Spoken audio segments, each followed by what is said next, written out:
रहा हूँ। इस बीच अगर किसी को कोई सवाल पूछना हो तो अनम्यूट करके पूछ सकते हैं, अदरवाइज मैं बाद में खुद ही बता दूंगा और आपको पूछने का मौका भी खुद ही दूंगा। तो सबसे पहले फीवर देखिए, सबसे बड़ी बात यह है कि जब से हमने मुआलिजात शुरू किया था, और मुआलिजात में और भी कई चीज़ें हैं, लेकिन मुआलिजात में जब से हमने डिजीज़ यानी कि बीमारियां पढ़ना शुरू की हैं, पढ़ना पढ़ाना शुरू किया है, तो फीवर उनमें सबसे पहले है। लेकिन देखिए, मैंने थोड़ा सा दूसरे हिसाब से पढ़ाया है। इस हिसाब से पढ़ाया है, जो आसान सब्जेक्ट थे सबसे पहले वो लिए, फिर उससे मुश्किल, फिर उससे मुश्किल, फिर उससे मुश्किल। मुश्किल का मतलब ये नहीं कि वो पढ़ने लायक नहीं है या हम उनको पढ़ नहीं सकते। मुश्किल का मतलब ये है कि उनके लिए हमारे पास जो शब्दकोश है, जो नॉलेज है, जो हमारी नॉलेज है, वो शुरू में उन सब्जेक्ट को पढ़ लेते हैं, उन डिजीज को, उन टॉपिक्स को डिस्कस कर लेते हैं जिनमें ज्यादा मतलब समझने समझाने वाली बातें नहीं होती। ठीक है, जैसे बवासीर, नॉर्मल सी चीज है, किसे कहते हैं। ठीक है, तो इसी तरीके से फिर हम इसको आगे आगे लेके चले। और चूंकि फीवर जो है, फीवर में कंडीशन थोड़ी सी जो है, इसमें फीवर में एक पॉइंट जो है वो ऐसा है, वो अकेला पॉइंट जो है इसे थोड़ा सा स्पेशल बना देता है। और वो पॉइंट है फिजियोलॉजिकल। फिजियोलॉजिकल में है, फिजियोलॉजिकल जो है वो डिस्टरबेंस करना, यानी कि जो काम इंसान के जिस्म में नॉर्मल हो जाना चाहिए वो नॉर्मल ना हो। जैसे खाना हुआ, पीना हुआ, पाखाना जाना हुआ, सोचना हुआ।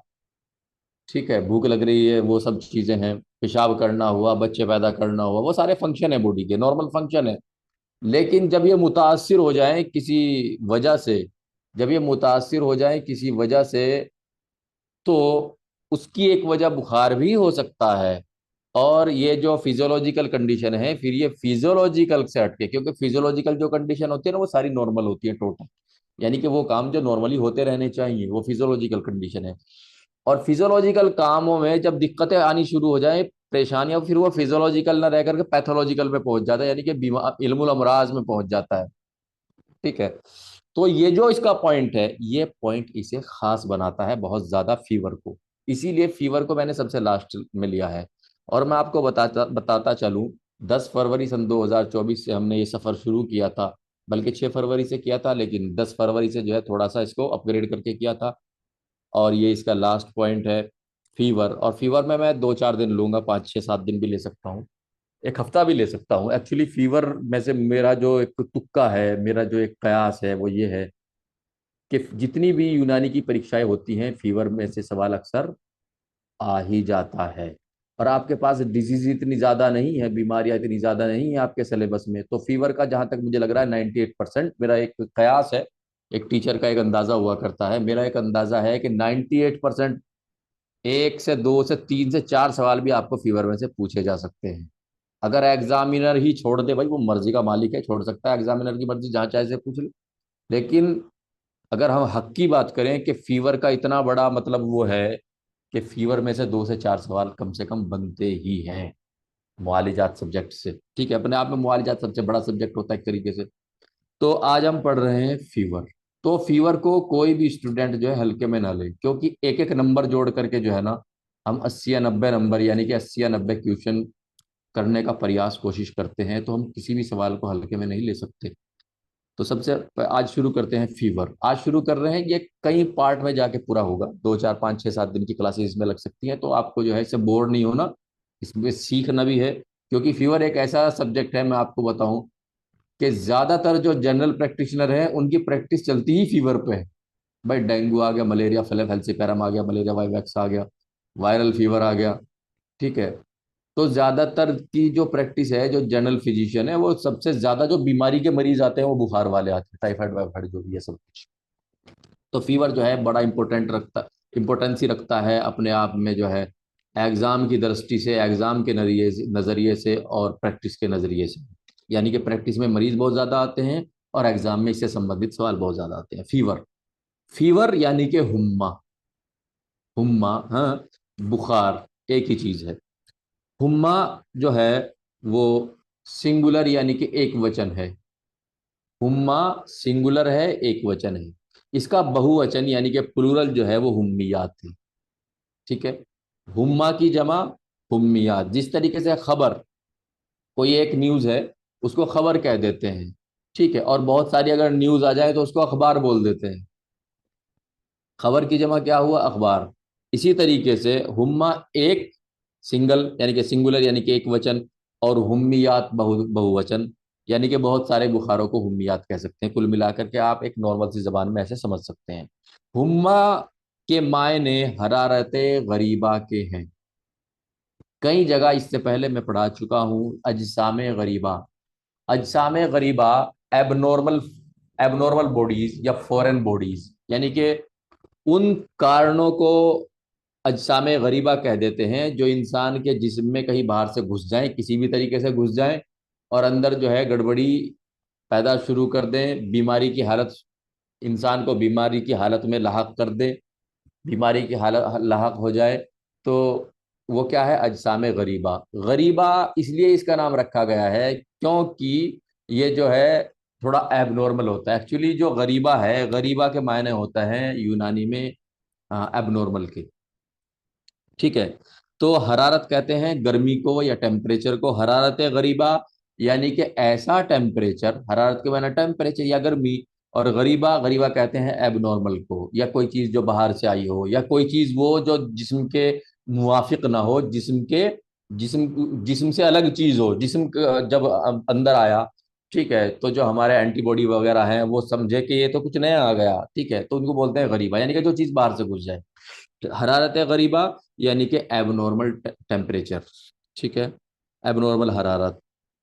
हुम्मा अरबी का शब्द है या लफ्ज है। हुम्मा जो है अरबी भाषा का शब्द है। इनको याद रखना है, अगर पूछ लिया हुम्मा किस भाषा का शब्द है तो अरबी का शब्द है। फारसी में हुम्मा यानी बुखार को तप कहते हैं, तय पे तप कहते हैं। हिंदी भाषा में बुखार कहते हैं, ठीक है, हिंदी में बुखार कहते हैं, फारसी में तप कहते हैं, और अरबी में हुम्मा कहते हैं। इसकी परिभाषा क्या है, तारीफ क्या है, डेफिनेशन क्या है?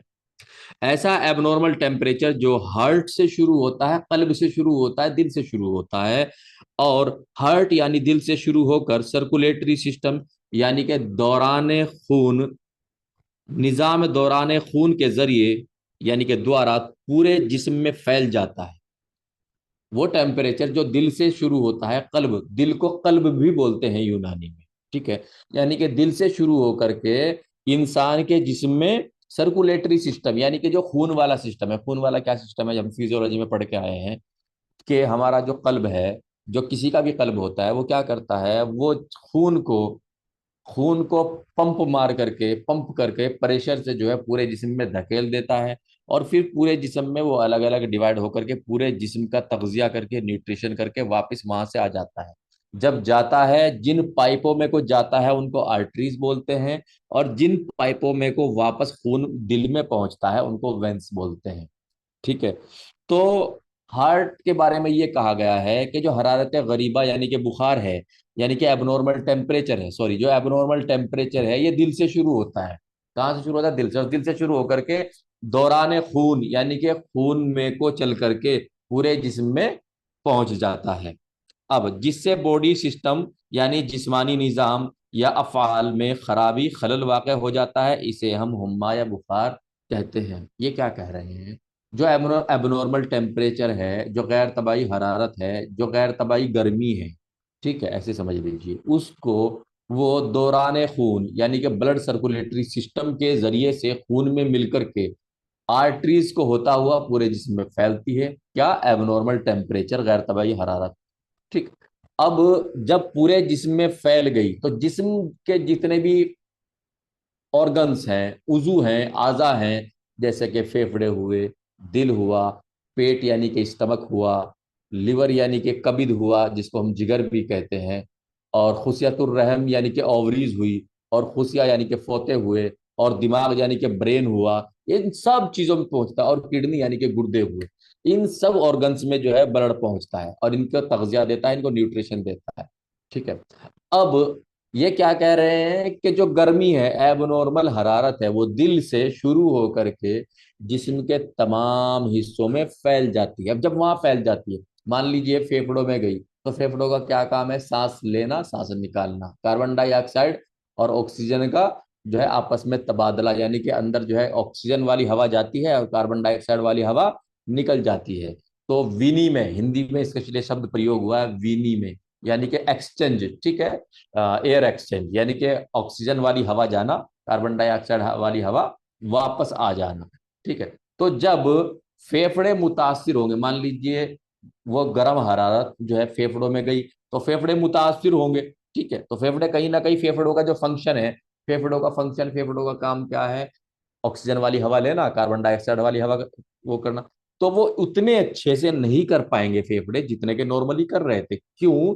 क्योंकि एबनॉर्मल टेम्परेचर वाली हवा, एबनॉर्मल टेम्परेचर वाली जो हवा, सॉरी, एबनॉर्मल टेम्परेचर जो है वो खून के जरिए फेफड़ों में पहुंच गया है, और जो गैसियस एक्सचेंज वहां चल रहा था, ऑक्सीजन आना कार्बन डाइऑक्साइड जाना, तो कहीं ना कहीं वो मुतासिर होगा। ठीक ऐसे ही अगर गुर्दे जाते हैं तो फिर जो यूरिनरी सिस्टम है वो प्रभावित होगा, और खुशियातुर रहम या खुशिया है तो कहीं ना कहीं रिप्रोडक्टिव सिस्टम, अगर स्टमक या कबिद यानी कि जिगर यानी कि लीवर है तो कहीं ना कहीं डाइजेशन सिस्टम, और अगर दिमाग में वो जो एबनॉर्मल गर्मी है वो दिमाग में पहुंच रही है, तो सोचने समझने और शऊर की जो ताकत है, ठीक है, सोचने समझने की ताकत कहाँ से है, दिमाग से है, तो वो कहीं ना कहीं प्रभावित होगी।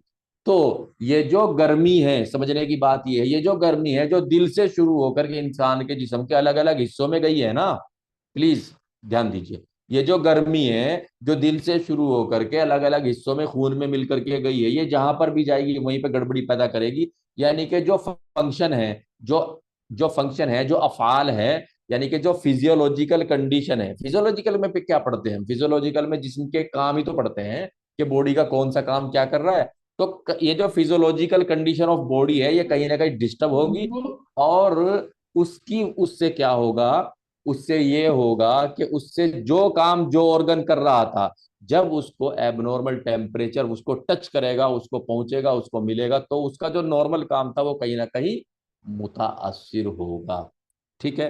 तो इसी को क्या कह देते हैं, जब फिजियोलॉजिकल कंडीशन में परिवर्तन आ जाए, ठीक है, अल्टी पल्टी लग जाए, यानी कि वो नॉर्मल से थोड़ा हट जाए, उसी को बुखार कह देते हैं। ठीक है भाई, आगे चले जी। अब एक तबीब हुए हैं, बहुत ही बड़े तबीब हुए हैं, इनका नाम है जकरिया राजी। जकरिया राजी का जो जो उनकी जो थ्योरी है वो इस तरीके से है कि एबनॉर्मल टेम्परेचर यानी कि गैर तबाई हरारत, गैर तबाई कहते हैं एबनॉर्मल को, ठीक है, टेम्परेचर कहते हैं हरारत को, यानी कि गैर तबाई हरारत यानी कि एबनॉर्मल टेम्परेचर को हम बुखार तब तक नहीं कह सकते जब तक कि बॉडी फंक्शन यानी कि जिस्मानी अफआल, जिस्मानी अफआल यानी कि जिस्म का जो वर्क है वो में कोई कमी होनी ना शुरू हो जाए। मतलब ये क्या कह रहे हैं जकरिया राजी, क्या कह रहे हैं, एक बहुत बड़े फलसफी हकीम अतिब्बा हैं, ये क्या कह रहे हैं, ये कह रहे हैं कि जैसे दिल से जो है गर्मी गई, इंसान गर्म हो, या किसी और वजह से, मान लीजिए किसी को धूप में बिठा दिया, ठीक है, किसी को धूप में बिठा दिया, किसी को रजाई गर्मियों में कंबल उड़ा दिया, ठीक है, या गर्मियों में जो है पंखा वंखे का इंतजाम नहीं है, उसको जो है किसी बंद कमरे में घुसा दिया, ठीक है। तो वहां मान लीजिए अगर उसका टेम्परेचर बढ़ गया, अगर उसका टेम्परेचर बढ़ गया तो उसको भी बुखार नहीं कहेंगे। जकरिया राजी कह रहे हैं कि उसको बुखार नहीं कहेंगे। मान लीजिए गर्मी हो रही है और ऊपर से कंबल उड़ा दिया, और वो, ठीक है, तो क्या होगा, बॉडी टेम्परेचर कहीं ना कहीं बढ़ेगा, ठीक है। वैसे तो बॉडी के अंदर एक फंक्शन होता है कि वो टेम्परेचर को नॉर्मल कर लेती है बॉडी, ठीक है, बॉडी टेम्परेचर को नॉर्मल कर लेती है, लेकिन उसके बावजूद भी जकरिया राजी क्या कह रहे हैं, अगर टेम्परेचर बढ़ जाए, अगर टेम्परेचर बढ़ जाए लेकिन बॉडी के जो फंक्शन है, जो गुर्दे दिल फेफड़े ये सब चीजें अलग अलग काम कर रहे हैं, अगर इनके अंदर कुछ खराबी ना आए तो फिर बुखार नहीं है। ये जकरिया जी कहते हैं कि बुखार आने के लिए जरूरी है कि जो बॉडी के फंक्शन है वो कहीं ना कहीं डिस्टर्ब हो गर्मी से, तभी बुखार माना जाएगा, ऐसा जकरिया राजी कहते हैं जी। जकरिया राजी कहते हैं कि जिस्म की हरारत गरीबा यानी कि एबनॉर्मल टेम्परेचर का नाम बुखार है, ठीक है।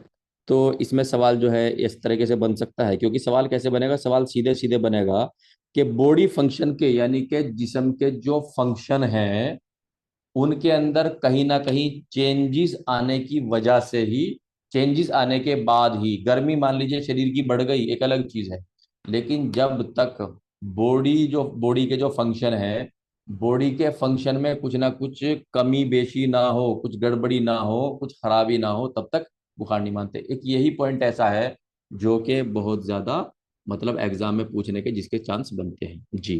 पेज नंबर 413 पे आ जाइए। इंसान के जिस्म में दो प्रकार की हरारत यानी टेम्परेचर पाई जाती है। जो इंसान के जिस्म में टेम्परेचर पाए जाते हैं वो दो प्रकार के पाए जाते हैं, क्योंकि जब हम पढ़ते हैं, मान लीजिए हम बुखार पढ़ रहे हैं, तो हमें ये भी तो पता होना चाहिए कि बुखार क्या चीज नहीं होता। अगर हमें ये पता है कि इसे इस चीज को बुखार कहते हैं, तो हमें ये भी तो पता होना चाहिए कि उस चीज को बुखार नहीं कहते। तो इसलिए इंसान के जिस्म में जो टेम्परेचर होते हैं वो दो प्रकार के होते हैं। नंबर एक, हरारत गरीजिया। इस लफ्ज को, इस शब्द को याद रखना अच्छे से, क्योंकि ये थोड़ा सा फर्क होता है बिल्कुल। आप इसमें तुक्का ये मत लगाना कि लिखने वाले ने गलत लिख दिया, मैं तो सही हूं अपनी जगह, मुझे तो सही याद है, ऐसा मत सोचना। ठीक है, हरारत गरीजिया। ठीक है, एक चीज होती है, एक टेम्परेचर यानी कि तापमान जो इंसान के जिस्म का बढ़ जाता है या इंसान के जिस्म को होता है, उसकी दो कंडीशन है। नंबर एक, हरारत गरीजिया यानी कि अ, तबाई हरारत, यानी कि नॉर्मल नॉर्मल टेम्परेचर। ठीक है, और दूसरा है हरारत गरीबा। एक गरीजिया है, एक गरीबा है। शब्दों को ध्यान में रखना आप लोग, ठीक है, घूम मत जाना। गरीजिया गरीजिया होता है, गरीबा गरीबा होता है। गरीबा को आप एब नॉर्मल कह सकते हैं, और गरीजिया जो है, गरीजिया को आप नॉर्मल कह सकते हैं। हरारत गरीजिया यानी कि नॉर्मल टेम्परेचर, ठीक है, और हरारत गरीबा यानी कि एब नॉर्मल टेम्परेचर, यानी कि नॉर्मल जो टेम्परेचर नॉर्मल नहीं है, उसको हरारत गरीबा कहते हैं। अब जो नॉर्मल है उसको तबाई हरारत भी कहते हैं, यानी कि नॉर्मल को तबाई भी कहते हैं।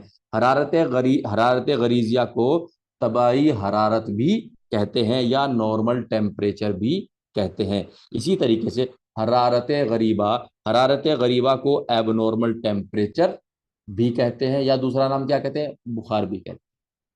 ठीक है, इनको याद रखना। हरारत गरीजिया यानी कि नॉर्मल नॉर्मल हरारत, ठीक है, तबाई हरारत। और हरारत गरीबा, गरीबा के माने ऐब नॉर्मल, चाहे वो अजसाम गरीबा हो या हरारत गरीबा हो, गरीबा के माने ही ऐब नॉर्मल होता है। हरारत गरीबा यानी कि ऐब नॉर्मल टेम्परेचर। ठीक है, मैं कई बार बता चुका हूँ, थोड़ा इसको ध्यान में रख लेना। जालिनूस ने कहा है कि हरारत गरीजिया नॉर्मल टेम्परेचर की पैदाइश अनासरी नारिया गर्म एलिमेंट से होती है। हरारत गरीजिया इंसान के शरीर के लिए अच्छी होती है। जालिनूस क्या कहते हैं कि जो हरारत गरीजिया होती है, हरारत गरीजिया क्या है मैं थोड़ा सा बता दूं आपको। जितने भी दुनिया में इंसान हैं जो कि जिंदा है, उनका वो गर्म होते हैं। आप अगर किसी की भी बाजू पकड़ के देखोगे या थर्मामीटर लगा के देखोगे, तो उसका जो टेम्परेचर है वो जीरो नहीं आता है। समझ रहे हैं, उसका टेम्परेचर जीरो नहीं आता, उसका टेम्परेचर जो है कुछ ना कुछ आता है। और जो नॉर्मल टेम्परेचर होता है वो तकरीबन 97 97 98 98.6 तक जो है वो नॉर्मल होता है। और जितने भी जिंदा इंसान हैं, सबके अंदर जो है ये नॉर्मल गर्मी या नॉर्मल हरारत या नॉर्मल टेम्परेचर सबके अंदर होता है। इसको हरारत गरीजिया कहते हैं। और जालिनूस ने क्या कहा है कि ये अच्छी होती है, जो नॉर्मल टेम्परेचर है ये अच्छा होता है। क्यों? क्योंकि अगर ये होगा तभी तो इंसान जिंदा होगा, अगर ये नहीं होगा तो फिर इंसान क्या जिंदा होगा, फिर तो इंसान जिंदा ही नहीं होगा। ठीक है, तो जालिनूस ने कहा है। अब मेटाबॉलिज्म के बढ़ने से इंसान के जिस्म की हरारत यानी कि टेम्परेचर बढ़ जाती है। एक चीज होती है मेटाबॉलिज्म, एक चीज होती है डाइजेशन। देखिए, डाइजेशन जो होता है यानी कि जो हजम होता है, हजम जैसे कि हम खाना खाते हैं, खाना खाने के बाद स्टमक में जाता है, फिर लिवर में जाता है, फिर वो छोटी आंत में जाता है, फिर वो बड़ी आंत में जाता है, फिर वो जो बचता है उसमें से खराब वो बाहर निकल जाता है। सुजाता प्लीज इधर ध्यान दीजिए। ठीक है, तो जैसे सबसे पहले स्टमक में गया, स्टमक में जा करके जो स्टमक में गया, स्टमक में जा करके जो रतूबत मैदी है वो उसमें शामिल हो गई। उसके बाद रतूबत कब्दी शामिल हो गई, फिर रतूबत मैवी शामिल हो गई, और शामिल शामिल होने के बाद उसके फिर डाइजेशन का अमल होता गया। डाइजेशन का अमल होने के बाद उसके अंदर से जो अच्छी चीजें हैं वो इंसान जो है सोखता चला गया, और सोखने के बाद वो क्या हो, बॉडी का पार्ट बन गई।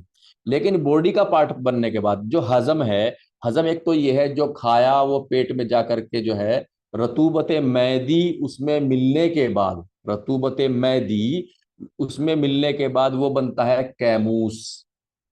यानी कि वो हजम जो स्टमक यानी कि मैदे में होता है, मैदे में होने के बाद जो खाना बनता है वो कैमूस, कैमूस बन जाता है।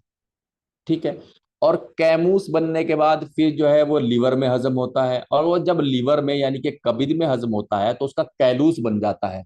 और कैलूस से क्या बनते हैं? अखलात बनते हैं। अखलात यानी कि दम, बलगम, सफरा, सौदा, ये चीजें बनती हैं।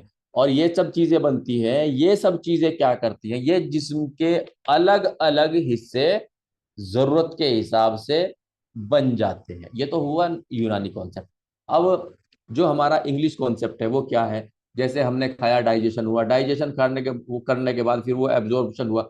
उसके बाद क्या होता है? बॉडी के पार्ट में मेटाबॉलिज्म शुरू होता है। मोटा मेटाबॉलिज्म में क्या होता है? कैलोरीज वगैरह बनती हैं, इंसान को जो है एनर्जी मिलती है। लेकिन यूनानी में मेटाबॉलिज्म और डाइजेशन एक ही चीज है। यूनानी में मेटाबॉलिज्म और डाइजेशन एक ही चीज है। वो भी हजम है, वो भी हजम है। यानी कि जो हमने खाना खाया और वो टूट फूट करके जो एब्जॉर्ब हुआ और कैमूस बना, तो वो हजम हुआ। और फिर बॉडी के अलग अलग पार्ट में जो भी फैट, प्रोटीन, कार्बोहाइड्रेट, चूंकि ये तो कॉन्सेप्ट मॉडर्न है ना, ये जो बर्न हो करके इंसान को जो कैलोरी मिली, तो मॉडर्न तो कहता है कि ये मेटाबॉलिज्म है, और यूनानी कहती है कि ये भी हजम है। ठीक है। तो जो हजम हुआ, हजम होने के बाद यानी कि मेटाबॉलिज्म होने के बाद भी इंसान के जिस्म की हरारत यानी कि टेम्परेचर बढ़ता है। ये एक पॉइंट है, इसलिए ये पॉइंट चूंकि इंपॉर्टेंट लग रहा था इसलिए इसमें लिख लिया गया। मेटाबॉलिज्म को यूनानी में जो नाम दिया गया वो इस्तेहाला का दिया गया। इस्तेहाला के बढ़ने से इंसान के जिस्म की हरारत यानी कि टेम्परेचर बढ़ जाती है। अगर पूछा गया क्या मेटाबॉलिज्म के बाद इंसान की जिस्म की हरारत बढ़ जाती है? जी हाँ, बढ़ जाती है। अब असबाब क्या क्या है, इसकी वजहें क्या क्या है? बुखार, हुम्मा, फीवर, तप की वजहें क्या क्या है? नंबर नंबर एक, न्यूरोटिक डिस्टरबेंस, यानी कि असबी खलल। जो नर्व है, नर्व को यूनानी में असब बोलते हैं, असब या आसाब। ठीक है। तो न्यूरोटिक डिस्टरबेंस यानी कि इंसान के जो आसाब हैं, जो नर्व हैं, जो दिमाग से निकलने वाले धागे हैं जो कि पूरे जिस्म में फैले हुए हैं, और उनका काम क्या है? इंसान के जिस्म के अंदर से अलग अलग जगहों से महसूस होने वाले मैसेज दिमाग को देना। और फिर दिमाग जो है मोटर नर्व, वो भी मोटर नर्व के जरिए से ऑर्डर करती है कि भाई फला जगह मच्छर बैठा हुआ उसको मार दो, नहीं तो वो काट लेगा। यानी कि ये सब चीजें जो तमीज, शऊर, अच्छे बुरे की पहचान कराती है, कौन कराता है? नर्वस सिस्टम यानी कि दिमाग यानी कि ब्रेन कराता है। तो इसमें क्या होता है? न्यूरेटिक डिस्टरबेंस, यानी कि अगर कोई इंसान बहुत ज्यादा सोच ले, किसी को बहुत ज्यादा गम हो जाए, वो बहुत ज्यादा डिप्रेशन में चला जाए, या कोई बहुत ज्यादा खुश हो जाए, ठीक है, तो उसमें भी बुखार हो सकता है। क्यों? क्योंकि न्यूरोटिक डिस्टरबेंस या नर्वस सिस्टम जो है वो डिप्रेस होता है। नर्वस सिस्टम जो है वो कहीं ना कहीं दबाव में आता है। जब नर्वस सिस्टम दबाव में आता है तो उससे भी बुखार हो सकता है। तो पहली जो वजह है, पहला जो सबब है, पहला जो कारण है, वो क्या है? न्यूरोटिक डिस्टरबेंस है। इसको hyper activity of nervous system भी बोल देते हैं। ये जो मैंने पूरा का पूरा बताया है कि दिमाग में गुस्से से, गमी से, खुशी से भी बुखार हो सकता है, इसको मॉडर्न में hyper activity of nervous system कहते हैं। जी। अब दूसरी वजह क्या है इसकी? कोई खराब पदार्थ, जैसे कि मॉडर्न में है बैक्टीरिया, वायरस, प्रोटोजोआ, पैरासाइट। ठीक है। हमारे यहाँ यूनानी में बैक्टीरिया, प्रोटोजोआ, वायरस का कॉन्सेप्ट नहीं है। यहाँ पे जो है एक्चुअली बैक्टीरिया, प्रोटोजोआ, वायरस और पैरासाइट का जो कॉन्सेप्ट आया, वो लेकर के आई माइक्रोस्कोप। माइक्रोस्कोप में आया, और ये सब चीजें जो है ये नंगी आंख से जो है नहीं दिखते हैं। ये सारी चीजें क्या हैं? पैरासाइट को छोड़ करके ये जो प्रोटोजोआ हुआ, बैक्टीरिया हुआ और वायरस हुआ, ये नंगी आंख से दिखने वाली चीज नहीं होती। ये माइक्रोस्कोप से दिखने वाली चीजें होती हैं। और माइक्रोस्कोप से जब ये दिखती है तो माइक्रोस्कोप ने ही फिर इनका जो है कॉन्सेप्ट वहीं से शुरू होते हैं, मॉडर्न से शुरू होते हैं। यूनानी में इन सब के लिए या हर उस चीज के लिए जिससे कोई बीमारी पैदा हो जाती है, उसके लिए खराब पदार्थ या फासिद मादा या अजसाम गरीबा इस्तेमाल हुआ है। यूनानी में खराब पदार्थ जो एक ट्रांसलेशन है जो मैंने आप लोगों को समझाने के लिए की है। फासिद मादा, फासिद मादा यानी कि खराब मादा जिस्म के अंदर पैदा हो जाए, ठीक है। चाहे ये मादा जिस्म के ओरल रूट यानी ओरल ओरल मुंह को बोलते हैं, ओरल रूट यानी कि मुंह से जिस्म के अंदर जाए, मान लीजिए कुछ गंदा संदा खा लिया, ठीक है। या पेरेंट्रल रूट यानी कि स्किन रूट से इंजेक्शन इंजेक्शन से कैसे भी कहीं से भी वो अंदर घुस गया कोई खराब मादा, ठीक है। या अजसाम गरीबा, इसके लिए जो बहुत शानदार लफ्ज है वो अजसाम गरीबा, ठीक है। या खबीसा, अजसाम गरीबा या अजसाम खबीसा, ठीक है। ये जिस्म में घुस जाए, जिस्म में कहीं से यूरिनरी सिस्टम से घुस जाए, वेजाइना से घुस जाए, एनस से घुस जाए, ठीक है, स्किन से घुस जाए, ओरल से घुस जाए, नाक से घुस जाए, आंख से घुस जाए, कान से घुस जाए, कहीं से भी घुस जाए इंसान के जिस्म में, कोई भी अजसाम गरीबा या अजसाम खबीसा या खराब पदार्थ या फासिद मादा, तो दूसरी वजह बुखार होने की वो हो सकता है। अब मॉडर्न में एक बच्ची ने हमें बताया था कि हमारे अंदर एंटीबॉडी है, कोई इस तरह की चीज अंदर जाती है तो वो उससे लड़ती है, जब लड़ती है तो टेम्परेचर बढ़ जाता है। वो एक मॉडर्न कॉन्सेप्ट है और ये यूनानी कॉन्सेप्ट है जो हम बता रहे हैं, ठीक है। दोनों को याद रखना है, अगर मॉडर्न के हिसाब से आ जाए तो मॉडर्न, यूनानी के हिसाब से आ जाए तो यूनानी। एक बहुत बड़े तबीब हुए हैं, फलसफी हुए इब्न रुशद, उनकी किताब है, इस किताब को भी याद रखना और इन तबीब का नाम भी याद रखना, किताबुल कुल्लियात। इब्न रुशद ने लिखी है किताबुल कुल्लियात। तो किताबुल कुल्लियात में लिखा है इब्न रुशद ने कि बुखार जो आता है वो हरारत कसीरा से आता है। वैसे तो हरारत कसीरा का मतलब जो होता है बहुत ज्यादा हरारत यानी कि बहुत ज्यादा गर्मी बढ़ जाए, ठीक है। लेकिन एग्जाम पर्पज से इसको हम हरारत कसीरा ही याद रखेंगे, समझेंगे वो भी कि बहुत ज्यादा गर्मी बढ़ना इसका मतलब हरारत कसीरा का मतलब बहुत ज्यादा गर्मी बढ़ना होता है, हम उसको भी याद रखेंगे। लेकिन हम क्या करेंगे, हम इसको हरारत कसीरा ही याद रखेंगे, क्योंकि अगर एग्जाम में पूछ लिया गया इब्ने रुशद के अनुसार, है किताबुल कुलियात का जिक्र भी नहीं किया, कोई बात नहीं, इब्ने रुशद के अनुसार हुम्मा की वजह या हुम्मा का सबब क्या है, हरारत गरीबा, हरारत गरीजा, हरारत कसीरा, या सब। तो हरारत कसीरा इब्न रुशद के नजदीक क्या है, बुखार होने की वजह है। आप लोग समझ भी रहे हैं या नहीं, ठीक है। चलिए मैं आपसे थोड़ा सा बाद में डिस्कस करूंगा, पहले एक पॉइंट है उसको पूरा कर लो, फिर उसके बाद हम डिस्कस करेंगे। हीट बैलेंस एक चीज होती है, हीट बैलेंस। हीट बैलेंस का मतलब क्या है, मान लीजिए एक आदमी है और वो चने भून रहा है, चने की भट्टी पे बैठा हुआ है, ठीक है। और वहां पे भट्टी पे क्या चल रहा है, ईंधन जल रहा है, लकड़ी वगैरह जल रही है, या जलेबी पका रहा है एक आदमी मान लीजिए, ठीक है। तो आग के सामने बैठा हुआ है, और जलेबी तो लोग गर्मियों में भी खाते हैं, सिर्फ सर्दियों में नहीं खाते। तो मान लीजिए जून जुलाई का महीना है और वो जलेबी छान रहा है एक आदमी, तो उसका जो टेम्परेचर है वो बढ़ता बढ़ता बढ़ता बढ़ता बढ़ता बहुत ज्यादा बढ़ जाना चाहिए था, है ना। बहुत ज्यादा बढ़ जाना चाहिए था ना, 120-130 तक चला जाना चाहिए था फॉरेनहाइट में, लेकिन ऐसा नहीं होता, ठीक है। एक्चुअली जो इंसान की बॉडी है, वो इंसान की बॉडी जो है हीट को मेंटेन करती रहती है अपने साथ साथ, ठीक है। हीट को मेंटेन करती है इंसान की बॉडी, क्या इसी चीज को अज़दियादे हरारत कहते हैं, ठीक है। हीट बैलेंस को क्या बोलते हैं, अज़दियादे हरारत।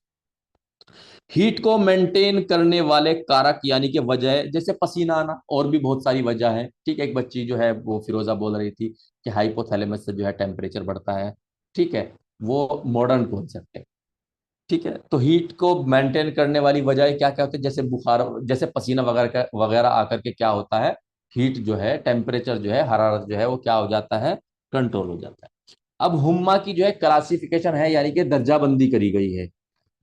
हुम्मा की क्लासिफिकेशन है, मान लीजिए मलेरिया का बुखार, ठीक है, डेंगू का बुखार।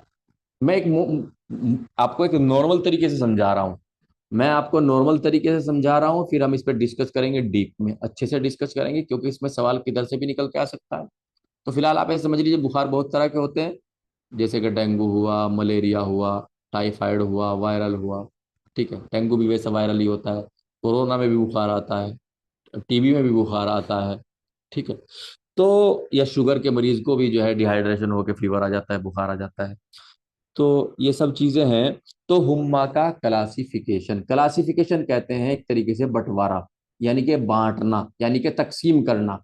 तो हुम्मा का क्लासिफिकेशन यानी बुखार की तकसीम, यानी कि इस बुखार को हम क्या मानेंगे, इस बुखार को हम क्या मानेंगे, इस बुखार को हम क्या मानेंगे। ठीक है, क्योंकि जब हम बुखारों को अलग अलग कर लेंगे, एक्चुअली क्लासिफिकेशन या तकसीम या टाइप्स में डिवाइड करने का जो मकसद होता है ना, किसी भी डिजीज को, किसी बीमारी को अलग अलग, ताकि वो बीमारी फिर थोड़ा थोड़ा करके उसको समझ ले, उस बीमारी को थोड़ा थोड़ा करके समझ ले, इसको उसको टाइप्स में डिवाइड कर देते हैं। ठीक है, उस बीमारी को हम थोड़ा थोड़ा करके समझ लें, इसको हम उस बीमारियों की दर्जाबंदी कर देते हैं। ये तो हम सबको बुखार कहते हैं, डेंगू टाइफाइड मलेरिया जो भी है, लेकिन चूंकि उनके इलाज में और उनकी निशानियों में और उनकी वजहों में कुछ ना कुछ फर्क है, तो अगर हम उनका क्लासिफिकेशन कर देंगे तो उनका इलाज करने में भी हमें आसानी रहेगी, उनको समझने में भी, और उनका सब कुछ करने में हमें आसानी रहेगी। तो सबसे पहले जो है हम जो डिवाइड करते हैं, यानी कि एक बुखार को दूसरे बुखार से अलग अलग दर्जाबंदी करते हैं, बुखारों को अलग अलग कैटेगरी में जब रखते हैं, टाइप्स में जब डिवाइड करते हैं, नंबर एक सबब यानी कि कारण की वजह से, यानी कि बुखार होने की वजह क्या है, तो वजहों के हिसाब से बुखार की दर्जाबंदी यानी कि टाइप्स में डिवाइड किया है। नंबर दो पदार्थ, यानी कि इंसान के जिस्म में क्या पदार्थ गया, किस किस साइड से गया, कहाँ से गया, इंसान की किस तरीके से घुसा, पेरेंटल ओरल घुसा कैसे, नाक कान से इंसान के जिस्म में दाखिल हुआ। ठीक है, एनएस से या कहीं से भी दाखिल हुआ, तो वो सब चीजें एक बनावट यानी कि नौइयत के आधार पर, नौइयत के आधार पर, यानी कि बुखार की नौइयत क्या है, बुखार जो है वो है जो एक दिन में आके चला जाता है, या बुखार जो है वो टाइफाइड का है, यानी कि चल रहा है लगातार 2-3 हफ्ते तक, या बुखार जो है वो टाइफाइड है जो लगातार चल रहा है 3-4 महीने तक या 9 महीने तक। तो नौइयत यानी कि बुखार किस तरह का है। ठीक है, नौइयत यानी कि बुखार की प्रकार क्या है। एक जिस्म पर दाने के एतबार से कई बुखारों में इंसान के जिस्म पर दाने निकलते हैं, और कई बुखारों में इंसान के जिस्म पर दाने नहीं निकलते, तो इनकी वजह से भी हम बुखारों को डिवाइड कर सकते हैं, क्लासिफिकेशन कर सकते हैं समझने के लिए। समय और तीव्रता यानी कि मुद्दत व मिकदार के आधार पर, यानी कि एक बुखार तो ऐसा है कि उसकी मुद्दत जो है एक दिन है, एक बुखार है उसकी मुद्दत 2 हफ्ते से 3 हफ्ते, एक बुखार ऐसी है जो 4 से 5 6 महीने 9 महीने तक भी आ सकता है एक। ठीक है, तो कुछ बहुत थोड़े समय के लिए आते हैं लेकिन ज्यादा खराबी पैदा करके जाते हैं, जैसे कोरोना, थोड़े समय के लिए आया, 5-7 दिन में जो है आदमी को इधर से उधर कर गया, बहुत बड़ी हालत खराब कर दी, गुर्दों में पानी भर गया, अगर बच गया आदमी तो फेफड़ों में पानी भर गया, दिमाग में पानी भर गया, स्टमक यानी कि एब्डोमिनल कैविटी में पानी भर गया। ठीक है, वो सब चीजें हैं। ठीक है, एक मतलब कुछ ही टाइम के लिए आया, 2-4 दिन में जो है कोरोना की दूसरी लहर आई और बहुत लंबा चौड़ा बिगाड़ पैदा करके चली गई। एक टाइफाइड है जो 2-3 हफ्ते तक जो है उसका इलाज में पड़ा रहता है, वैसे कई कई महीने पड़ा रहता है अगर इलाज ना किया जाए, और बीच में छोड़ते रहे तो फिर वो और भी कई कई साल तक पड़ा रहता है, कई कई महीने तक पड़ा रहता है, लंबा खिंच जाता है कई बार। ठीक है, इसी तरीके से एक जो बुखार है वो टीबी वाला बुखार। ठीक है, टीबी वाला जो बुखार है वो इलाज चलते चलते भी आ सकता है, जब तक के जो है माइकोबैक्टीरियम माइकोबैक्टीरियम ट्यूबरकुलोसिस जो है कंट्रोल ना हो जाए, जो इसका बैक्टीरिया है जिसकी वजह से टीबी हो सकती है। तो मु- मुद्दत और मिकदार यानी कि कितनी तरीके से इंसान यानी कि मरीज जो है वो इन्फेक्टेड हुआ है और उसकी मुद्दत कितनी है, क्योंकि जो एक्यूट होते हैं, यानी कि एक्यूट उन बीमारियों या बुखारों को बोलते हैं जो आते तो थोड़े टाइम के लिए है लेकिन खराबी ज्यादा करते हैं, और क्रोनिक उन बीमारियों को बोलते हैं जो लंबे टाइम के लिए आती है। ठीक है, जैसे कि टीबी का तो इलाज ही 9 महीने से लेकर के 12 महीने तक का, 1 साल का है। आते तो हैं लेकिन उनकी जो खराबियां हैं वो घुन की तरह आराम आराम से इंसान को खराब करते हैं। ऐसा नहीं है कि कोरोना की तरह के 7 दिन में इधर कर दिया या उधर कर दिया, ऐसा नहीं है। आदमी को जो है लगातार लंबे टाइम तक चाहिए। तो जो लंबे टाइम तक चलते हैं वो क्रोनिक होते हैं, जो थोड़े टाइम के लिए लेकिन ज्यादा गड़बड़ी करते हैं उनको एक्यूट बोल देते हैं।